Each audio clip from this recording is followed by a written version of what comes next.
বন্ধুসকল মই পৰাগ পুনৰ নতুন এটা ভিডিঅ' লৈ আপোনালোকৰ মাজত উপস্থিত হ'লোহি। বন্ধুসকল এই ভিডিঅ'টোৰ জৰিয়তে যোৱা কেইদিনমানৰ আগত ৰবুল ক্ৰিয়েশ্যন নামৰ এটা ইউটিউব চেনেলৰ পৰা এটা ভিডিঅ' আপলোড হৈছিল। সেই ভিডিঅ'টোত ল'ৰাজনে কিছুমান বেয়া শব্দ ইউজ কৰিছিল বা অসম চৰকাৰ বা কেন্দ্ৰীয় চৰকাৰক কিছুমান সমালোচনা কৰিছিল।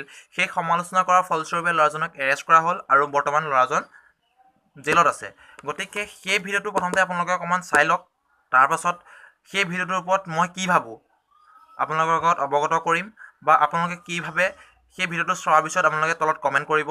গতিকে প্ৰথমতে ভিডিঅ'টো চাই লওঁ বলক। নামঘৰত সেৱা কৰাৰ দৰে মোৰ চেনেলটো ছাবস্ক্ৰাইব কৰক আৰু টিলিঙাটো বজাই ভিতৰলৈ সোমাই আহক। হাই গাইজ, আজি আমি কথা পাতিম এটা জাতিৰ বিষয়ে, যিটো জাতিয়ে অকল অসমত নহয় সম্পূৰ্ণ ভাৰতবৰ্ষত ৰাজত্ব কৰি আহিছে। আমি আজি কথা পাতিবলৈ গৈ আছোঁ বিজেপিৰ বিষয়ে। এই জাতিটো এনেকুৱা এটা খেচেৰা জাতি, যিটো জাতিৰ কাৰণে গান বনাবলগীয়া হৈ গ'ল। গান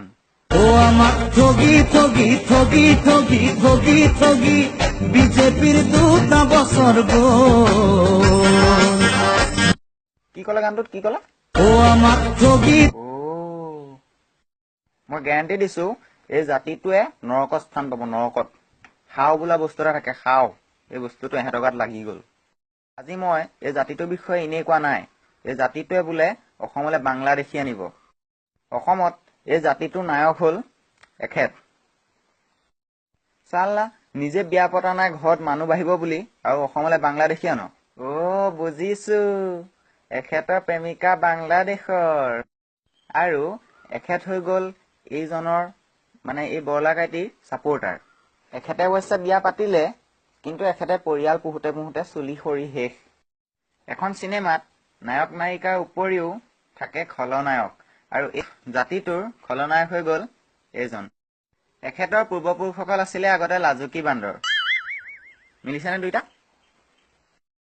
ইহঁত দুইটাৰ মাজত পাৰ্থক্য এটাই, সেইটো হৈ গ'ল নেগুৰডালৰ। এই খেচেৰা জাতিটোৱে ইলেকশ্যনৰ আগত কেইখনমান কাগজ দিছিলে, তাত লিখা আছিলে কি গম পায়নে? 24 ঘণ্টা লাইন দিব, এতিয়া লাইন নাই। আৰু বাংলাদেশী খেদিব, বাংলাদেশী মাতি আছে। চালা, এইবিলাকত মৰিবলৈ দিব লাগে খাওঁটো সোনকালে। এইটো 1 নম্বৰ হাৰামজাদা। চালা ভিক্ষাৰী, ঘৈণীয়েক খুৱাবলৈ পইচা নাইতো, সেইটো কাৰণে বিয়া পতা নাই, আৰু অসমবাসীক শাস্তি দিবলৈ তই বাংলাদেশী আনিবলৈ আহিছ। কুকুৰ, সোনকালে মৰি যা। এই বাংলাদেশী কেছটোক লৈ জুবিন দাই এটা বৰ ধুনীয়া ডাইলগ দিছিলে।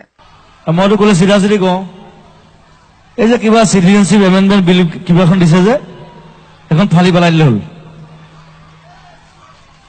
উই ডন্ট নিড ইট। ঘেণ্টা কাকো খাতি নকৰোঁ। আমি যদি এই কামটো কৰোঁ, তেতিয়া এইটোৰ পৰা আমি পলাব পাৰিম, আমি এই জাতিটোৰ পৰা বাচিব পাৰিম, চিয়'ৰ। এই মক্কেলটোৱে যেতিয়া অসমত চিফ মিনিষ্টাৰ খেলিছিলে, আৰু সেই ইলেকশ্যনখনৰ আগে আগে এটা গান পুৰা পাব্লিছ হৈ গৈছিলে।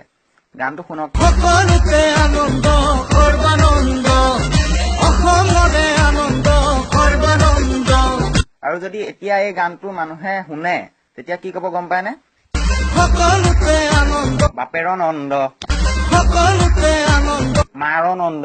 ৰ'ব, এই জাতিটোৱে বোলে মানুহক বহুত কিবা কিবি দিছে। কি কি দিছে মই দেখুৱাই আছো, চাই লওক। এইটো লেট্ৰিন দিছে, লেট্ৰিন।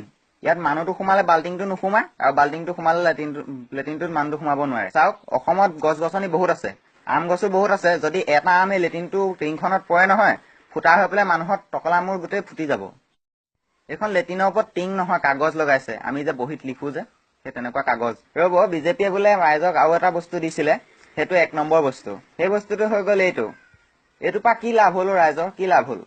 চালা, বেংকত লাইন পাতি থাকিব লাগে, 3 দিন 4 দিন ঘূৰি অহা যোৱা কৰিব লাগে। যেতিয়া দোকানত 50 টকীয়া এটা বস্তু কিনি পেলাই এই পইচাটো দিওঁ, তেতিয়া কি তোৰ ঘৈণীয়ে আহি পেলাই খুচুৰা দি দিব সেই দোকানীটোক আমাক পইচা ঘূৰাই দিবলৈ? আজি এই কেইদিনমানৰ আগত আমাৰ হিমন্ত টপাটোৱে আহি পেলাই কৈছে নিউজত, নিউজ লাইভৰ এটা শ্ব'ত কৈছে, আমি বোলে এতিয়া NRCত গুৰুত্ব দিব লাগে, আৰু NRCত গুৰুত্ব দি থাকিম আমি, আৰু সিহঁতি মনে মনে ইফালে বাংলাদেশী ভৰাই থাকিব। আমি মূৰ্খ, আমাক টুপি পিন্ধাবলৈ আহিছ। জুবিন দাই ঠিকেই কৈছে, টুপি আমাৰ নিজৰ আছে, পিন্ধাই দিম। দৰকাৰ পৰিলে ডাঙৰ জাপি পিন্ধাই দিম। টুপি এটা পিন্ধাই দিলে বুলি নিপিন্ধো, আমি নিজৰ টুপি পিন্ধো, আৰু তাতকে আমাৰ ডাঙৰ টুপি আছে, জাপি আছে, দৰকাৰ হ'লে আমি পিন্ধাই দিম। অ'কে গাইজ, আজিলৈ ভিডিঅ'টো ইমানেই। যদি আপুনি মোৰ সৈতে একমত, তেতিয়াহ'লে লাইক কৰক, আৰু ভিডিঅ'টো ইমানেই শ্বেয়াৰ কৰক, যাতে সৰ্বানন্দ, বাপেৰনন্দ, মাৰানন্দ যাৰ ওচৰত পাই যায় পাই যাওকগে, মই ভয় নকৰোঁ। আৰু ছাবস্ক্ৰাইব এইটো কৰিবলৈ পাহৰি গৈছে যদি আকৌ কৰি থৈ যাওক। ভিডিঅ'টো চাই মই ল'ৰাজনক 50% ছাপোৰ্ট কৰোঁ আৰু 50% ছাপোৰ্ট নকৰোঁ। 50% ছাপোৰ্ট কৰোঁ কেলৈ? ল'ৰাজনে যিকেইটা কথা ক'লে বা যিকেইটা পইণ্ট ক'লে, চৰকাৰে যিকেইটা প্ৰতিশ্ৰুতি দিছিলে বা চৰকাৰে যিকেইটা কথা কৈছিলে ইলেকশ্যনৰ আগত, এতিয়া চাব লেট্ৰিনটো দিছে, লেট্ৰিনটোতো অৱস্থাই নাই দেখিছে, ইমান অকণমানি যে বাল্টিংটো সোমালে মানুহটো নোসোমায়, মানুহটো সোমালে বাল্টিংটো নোসোমায়। এফিলে আপোনাৰ টিং চোতাটো ক'বই নালাগে, আম পৰি পেলাই ল'ৰাটোৱে কোৱা নিচিনাকৈ আম পৰি পেলাই মানুহৰ টপা মূৰটো ফুটিলেহে হ'ব।